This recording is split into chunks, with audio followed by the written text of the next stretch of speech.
Discovery, and the shuttle has cleared the tower. 2, 1. Hey, you guys, what's going on? Happy Tuesday. Brett here. Welcome to Health or High Water podcast. Thank you for joining our journey here. We've been having so much fun and things have been crazy busy. Woo. We have a cool, awesome, fantastic, very amazing special guest. Mindy, what's going on? How you doing? Hey, good. I'm excited to be here. Thanks for having me. Oh, yeah, of course. We're going to have a good discussion. Among a lot of other things, you're the owner of Noble Beast Dog Training. So there's a lot of good things we're going to discuss about that. You're into health and wellness. You have some other areas that you've been into health and wellness. So we're going to kind of have a discussion around a lot of those areas, if you're cool with that. All right. Love it. Quick shout outs around the table. Mr. Tripp or Bethany first. Bethany, what's going on? Hi, not much. Give us that was kind of cute. Give us what's going on in your world? Nothing crazy, just working, living life. Every week flies by like crazy, and it's the weekend again, and then it's Monday again, and it's like I didn't even blink. But yeah, all good things. It's like micro weeks. Yeah. It's like you have like 2 weeks, you get through like Wednesday, you're like, okay, well, just the other half, and then it just feels like a blur you get beat up on. Yeah. That's a good thing. That means if time is flying, it means you're moving, you're doing things. Mm-hmm. So I'm sure you guys have fought for the new people who are joining us, because we do have new listeners. I don't know if you have some shout outs before we begin, Trip, but we do have new listeners that join every week. Bethany is the owner of Pelvic Harmony, and you can find all her stuff online. She's within Ascend and does all the pelvic floor stuff for us. And you're doing a lot of events now. Mm-hmm. You're taking on a bunch of clients. You have a bunch of different types of clients as well, different injuries and rehabilitations. Yep. Bethany's amazing. I'm one of her clients as well. So. Shout outs. I am too. My neck and back. You've healed everybody at the table here, even when I had my back problem. Yeah. I was a cripple for a little while. Some shout outs. We got a new country on the board. Shout out to Romania for joining us. Thank you guys so much. We are at 57 countries for listeners, all because of you guys. Thank you guys so much. Make sure you guys are liking, subscribing, and sharing. Tell your friends, brothers, dears, best friends, cousins, whatever. Just please get the name out there. Just tell anybody you can, because every single download for us helps us grow this podcast, and we want to add some video here down the road, so please listen to our podcast. Hey, can I give you a shout out real quick before we jump in? I want to give you a shout out. We did a speaking event for International Men's Health Week in conjunction with Father's Day. We gave a speech, and you were the keynote speaker at Rosemark at Mayfair Park, and you did a fantastic job. That was amazing, man. Well, thank you. I stuttered a few times. Got through it.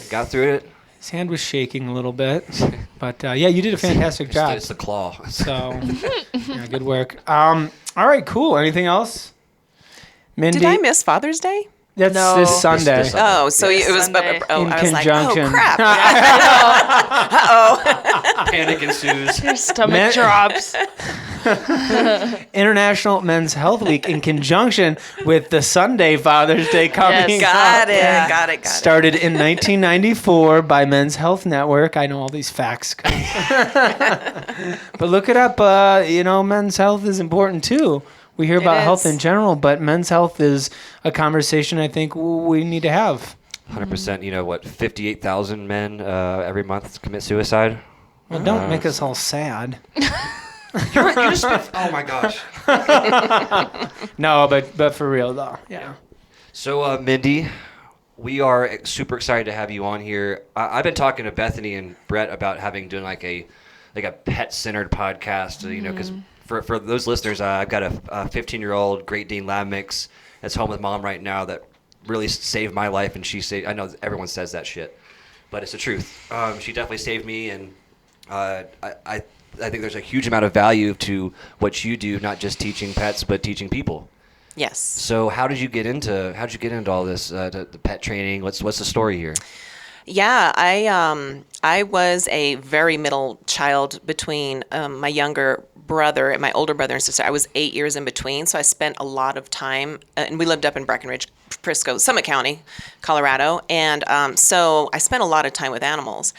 And so as I grew up, I, continued, just to have this bond with animals. And I was in the mortgage industry for about 13 years, and the mortgage meltdown happened. I was never happy. And the only other thing I was really good at was actually connecting with animals. So when I actually opened up Noble Beast over 15 years ago, it was like the red carpet was rolled out, and I was doing what my soul was asking me to do. And what I didn't understand is that people didn't relate to animals like I did. So I have just the ability to kind of read them and understand them. Some people are really natural at it. Some people learn how to do it, but a lot of people just, they have, these little furry friends, but they don't know how to really communicate with them. They don't know how to have a harmonious life with them. So dog training is important. But the I think where it comes into mental health is a lot of people get dogs because they have, it's a very authentic relationship. It's a very honest relationship. It's a feel-good relationship. At least most people in Colorado. If you go down south and other places, dogs are more working and not looked at as much as family members. But here in Colorado, these are a lot of people's fur babies and fur friends, and they're really important. So we teach scientifically proven and humane methods. We've been doing it for about 15 years. And, our track record shows that you don't need to use fear, pain, and intimidation in training. We train pet dogs. So we're training all kinds of dogs to be pets, which can make it difficult for working breeds to live in the city and live in places that they're not getting the kind of environment that they were bred for. And so that's where our services come in. And also, a lot of people, what they don't realize is that their dogs are often picking up and mirroring them and picking up their energy. So when you have, challenges in your life or whatever the case may be, they're very stoic, but when they have behavior problems, oftentimes it's related to either something they're going through relative to pain and fear or something you're going through. So we do behavior training and basic training and puppy training. I'm not the kind of person that was ever able to be a vet or be in rescue because it was too heavy on my heart. There's a lot of pain in that. It's hard for people. It's called compassion fatigue. You see it in a lot of people who serve people and dogs in that capacity. But so I said, well, I'm going to be proactive, and we're going to teach people how to make sure their dogs stay in forever homes. And that's how I contribute and make sure dogs are on the path of not getting into shelters and rescues and being given up. This is, it sounds like this is a super passion of yours. It's not just a job. Yeah. Life's work, kind of. Yeah, it is. It's one of those things that when I get with a dog owner and a dog and I'm working with them, I do a lot of evaluations, or I used to. I don't do as much anymore. I run the company more than I do any training now. But it's very meditative. It takes you away from the real world, and it's very rewarding. And I have a real strong gift in helping people and dogs connect. But over the last 15 years, the company has grown, and then we've downsized, and I've trained people to be trainers and trained trainers to train people to be trainers and also ran the company navigating through small businesses, as you guys probably know, navigating through COVID and the way the economy is right now. It's been quite it's definitely taken me away from dog training, but moving back into dog training, absolutely one of my passions is helping people heal through their dogs. So, do you have? There's a couple questions to go down. So, number one, let's say somebody has a dog right now out there. What's the process? They come to you for a consultation and just say, "Hey, help me train my dog." And then, how does that work? Is it a 6-week program? Do you have different programs you offer? Is it basically I have to figure out and see the dog first, then I make a recommendation? How does that work? Yeah, if you go to our website, which is noblebeastdogtraining.com, and go to our services page, you'll see that we're a very dynamic company. We have a lot of different services.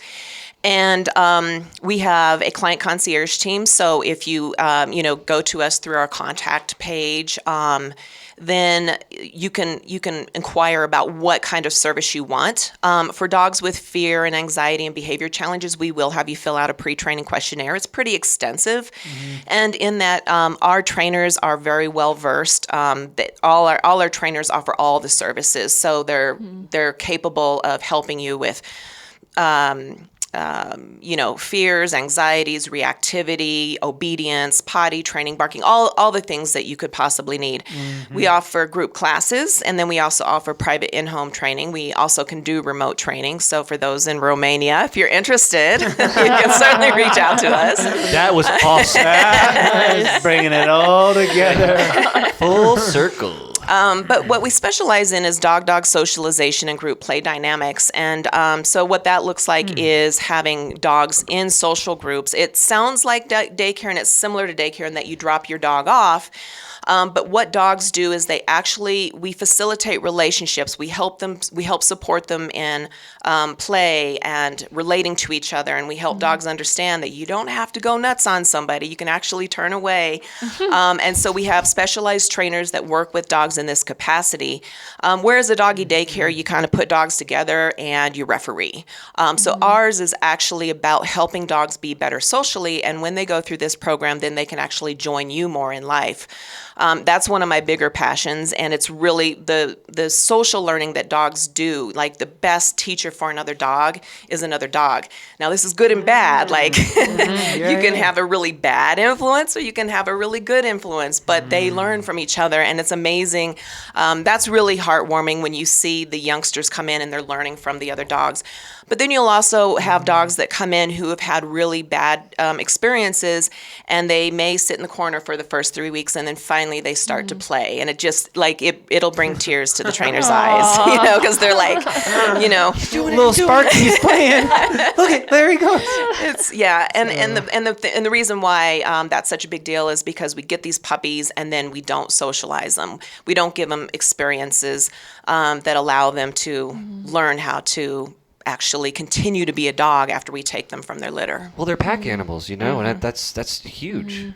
It's absolutely huge. Do you miss the training as you've grown as your business? You said you've been doing this for 15 years. As you've grown, you've worn a lot of different hats, much like many business owners have, and you've stepped away from the training. Now, you said you still have the training aspect in your day-to-day. Do you find that you miss immersing yourself in that training completely? Do you find that, hey, it's just part of the process of growing the business?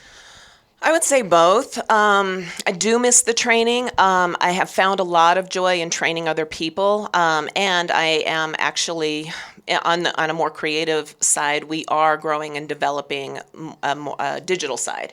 So that's fun. Like last night, I just wrote our 3-week common called curriculum. And so I'm able to, put things together. And also, I'm on the board of POSCO. And so moving more in a direction of helping them evaluate their dogs. Hopefully, we've done one dog, and a dog is actually we've donated time for the dog to come in and do some social sessions. And so I'll evaluate a video, and I will read all the dog body language, put together what I can see. So I get a little bit of it, and it's really, it's my escape. It's a lot of fun. On the flip side, though, Noble Beast being around for 15 years, we've gone, whether I, let them go or they went on their own, we've gone through about 200 people. And we've trained a lot of trainers, and we even, a couple years ago had 4 trainers take our IP and plug and play it, and they're right down the road, and they lowered their prices and all that, and when I look at that, like, you can sit there and you can say, oh, that's like a really challenging thing to go through. But what it did was it forced us to really stand firm in who we are. And what makes us really, I think, special is that we love dogs, but we love people too. So the people aspect of it is important. And also, these are amazing trainers. So, although they did what they did, they are also a really great training company. So those dogs are going to be helped. Whoever hires them, they were influenced hugely by Noble Beast, and some of them, fully trained by Noble Beast. So it's all good because the trainers that you go through, they're spreading. Like we've influenced a really large community of dog trainers to train humanely and scientifically. And I think that the majority of them had that in them, but just to encourage people to move forward in that direction is really, really important. So. Yeah, they say imitation is the most sincere form of flattery. And so if somebody's trying to copy, and first of all, no one will ever copy what you're doing. Yeah. But if someone's trying to copy you, it's such a honor. You're like, man, someone's looking up to what I'm doing. And I love that perspective too, where those people that are making a difference are now because you had helped them grow as people. Now so what a great perspective. So in the beginning, I was a little, but and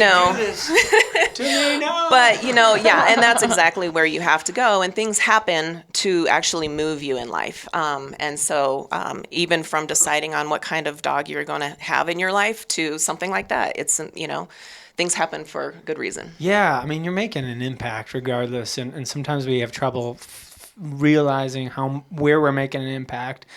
We try to quantify it in certain ways, but like when you speak about it like that, it's like, wow, I've influenced a lot of dogs, but a lot of trainers. So essentially, I've taught a lot of people to fish. And that's when it's like, whoa. Yeah, that's a good way to put it. Two fun questions for you. So are you training dogs or are you training people? Great question. And training in behavior. And the second part is this is the second question, but Cesar Millan. Is this guy? All right, I've been dying to ask you this question. Let's go that first. Let's do that first. Cesar Millan, is this dude the real deal, or is it some good, some bad? I would say that I wouldn't follow him on TV. I would say that, if I look at him, he is a very great person. He has the charisma he needs to be a dog trainer for people. He's really good at connecting with people. He does not seem to have this sign. I don't know. I haven't watched him recently, but I don't know. The last time I watched him, maybe 12 or years ago or something. Yeah, He didn't seem to have the science of dog training. And so really, when I say scientific, we're talking about we actually brought speakers in that would train whales and birds, and so when you train an animal at the zoo to draw blood, you can't put you can't them. You can't you can't shock them. You can't you've got to figure out how to work with them and train them to work with you, and give them choices and develop relationships. And so I've been in training for 15 years. I've gotten bit once, and that was a redirection in a dog fight, because we don't push dogs to a point where they're going to bite you. Safety is our number one concern. And, it's like, poking somebody enough for them to turn around and snap at you. Like, if I were to sit here and poke you in the knee with a pen, and you're just like, finally you turn around and you're like, can you stop? For sure. So I would say that I haven't watched him in a long time. I don't know if he's changed, but, yeah, I don't think it's the best source of education. Learn from him. Yeah. You never know. That's why I had to ask the person. question. I've been wanting to ask that. I'm glad I got to ask it on here. I'm so glad you asked that question. Yeah, he's the dog trainer online. I saw him get bit once, and he was like bleeding all down his hand, and he was like in front of the dog, like, posturing. I'm like, I just wondered if that was good behavior. No, okay. we should never push a dog to have them bite you. Gotcha. Any more than we should push a person to feel uncomfortable to have to like yell at you or cry or something. Yeah, there's boundaries, and if you can work a dog, if you can find out where a dog is okay and work with them from there. There are dogs out there. There's, great professionals out there that can help with dog behavior medications. There are some dogs that have gone through enough trauma, or it might be in their DNA that we might need to look at some medication to help them learn, or they might have to be on it for life, just like people. But you do need good qualified people, and there's a lot of amazing trainers in Colorado, but good qualified people to help you determine what the best route is. But the best route is not forcing a dog into a position of, a bite. They're feeling like it has to. The more important question of that is: are you training people or dogs? Because I've seen people who own dogs, and I've seen good owners, but I've seen dogs where I'm like, oh God, the owner is so bad with that dog that, and I don't mean that in a mean way. I'm imagining being that dog trying to make sense of this owner's behavior. Yeah. Like, you see that. Is that part of your business, or do you just not touch that? It's a huge part. And I think that's how, as Tripp and I talk, because I work with Tripp. He's working with me in a fitness, a health and wellness journey that I'm on. Mm-hmm. And there's a lot we train people, and that's the key, and that's what we stand for, is that we the people side of the equation is so important. It's almost more important than the dog, because if we don't reach the person, we're not reaching the dog. So we do have to train with people, which means our training has to be fun and full of you have to be able to do it. So a good example is if somebody says, well, when a dog jumps, knee them in the chest. Well, if you're a 5-foot, 100-pound woman and you have a Great Dane, that's not going to work so well. And Fences aren't there for that. No. And so there's a lot of, people think, oh, that's not going to hurt the dog so much. But really what it comes down to is we want to really encourage people it's more than sit down and stay. As a matter of fact, it's not even about sit down and stay. It's about the relationship with their dog. And so we want to create situations in which people feel great about their trainer. They have fun, or their training.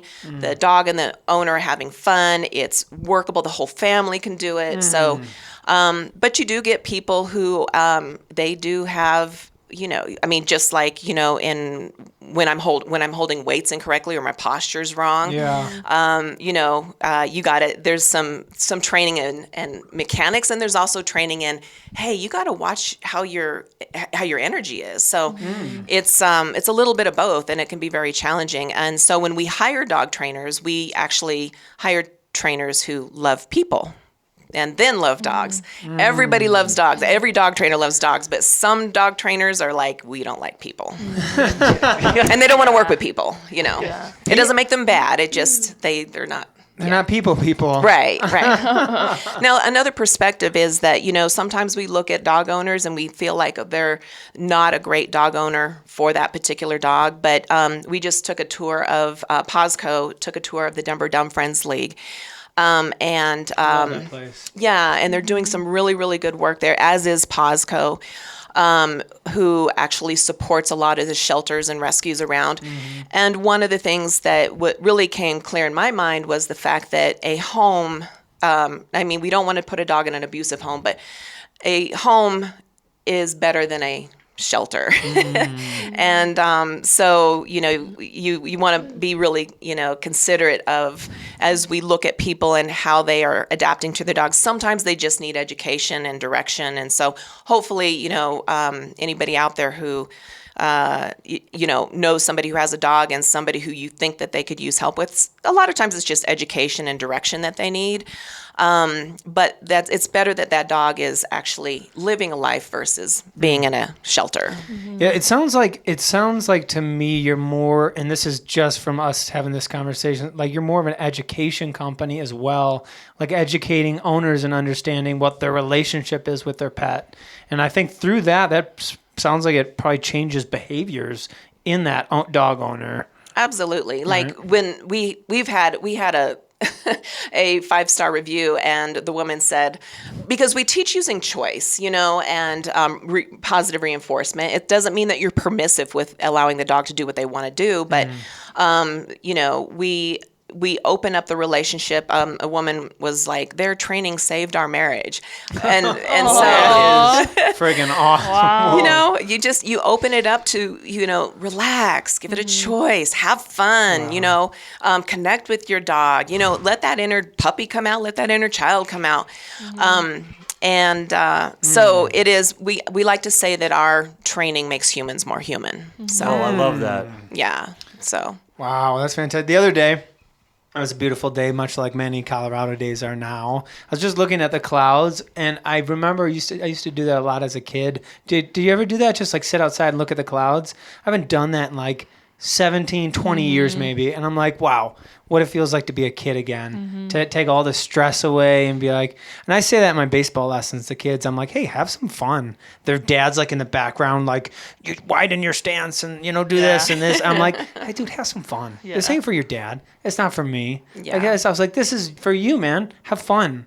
So that's cool. That's really cool. I've bogarted the entire interview.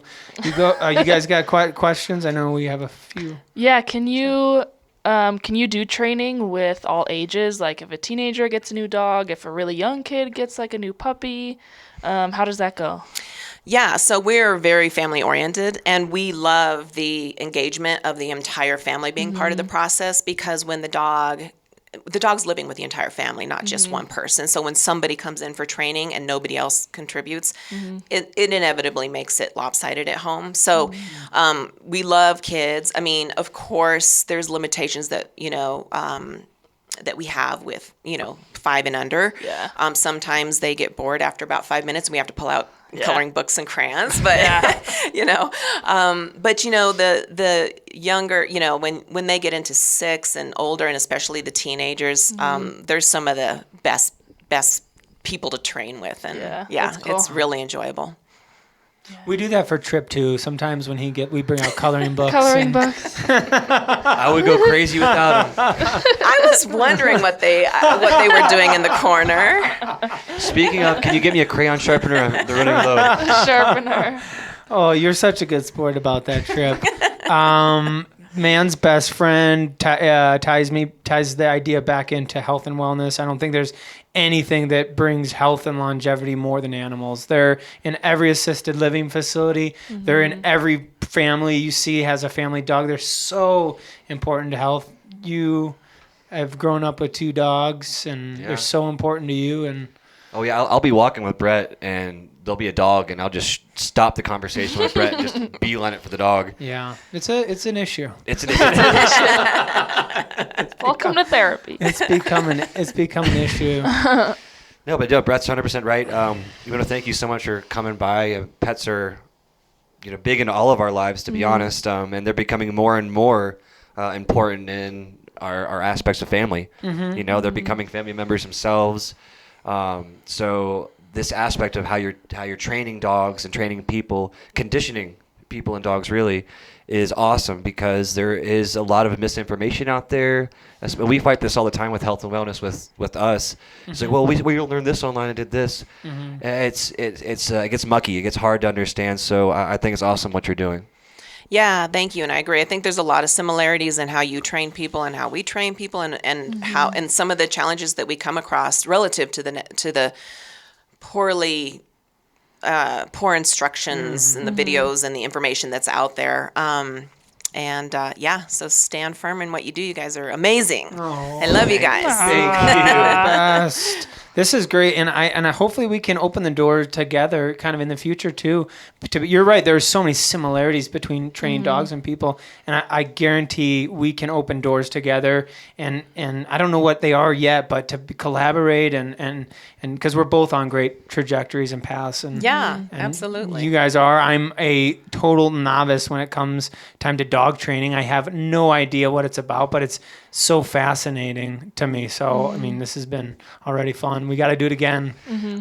Some shout outs. Where can people find you? What's the website, social media, those kind of things? Yeah, just Google or whatever your search engine is, Noble Beast Dog Training. I've had people say mobile beef. That's not a bad business either. Mobile beef dog training. No. After this conversation, we got a business idea. Noble Beast Dog Training. NOBLE BEAST dogtraining.com, and or you Google us. We're on Twitter. We're on Instagram, Facebook, LinkedIn, Mindy Jarvis, and of course, you just Google it and you'll find us. And we are excited and love working with people. Like we literally have a post every Thursday for people, because we value people just as much as dogs. So come see us and come Come Amazing. check us out. That's Nice. amazing. Well, you guys can also find, I'll be backlinking all of her websites and social media in the description below of this podcast. So if you guys are interested, just go click on that link, go check it out. She's doing some amazing work.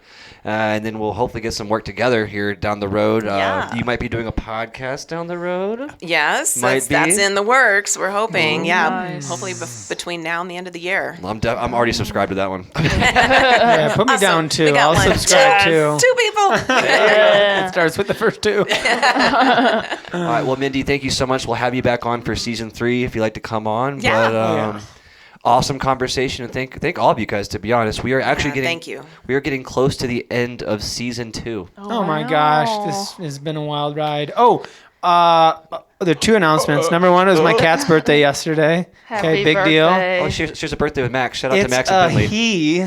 And then the second one is we have our 1-year anniversary at Ascend Performance Training coming up. Technically, it was last week, but officially it will be August 11th. So Oh. it's going to be a big deal. We already passed our 1-year anniversary for Health or High Water. So thanks for listeners for joining us along this journey. So I just want to make those announcements. Congratulations. Thank you. Yeah. First year. Let's go. To celebrate that, I totally forgot about this under announcements. We are coming out with our first line of merch. Yes. Very first line of merch. So, hey guys, it's going to be a very small, limited run on our clothes. So, if you guys are interested, pre-order ASAP. The deposit is $10. We'll be doing $30 for a shirt, $40 for a sweatshirt, and then $50 for a polo. So, if you guys are interested, let's get that going so I can get the right amount to order. Oh, yeah. Nice. More on our plate. I love it. more inventory. But hey, guys, thank you for listening to Health or High Water. Please like, share, subscribe, and you guys have a healthy day. See you later. Bye.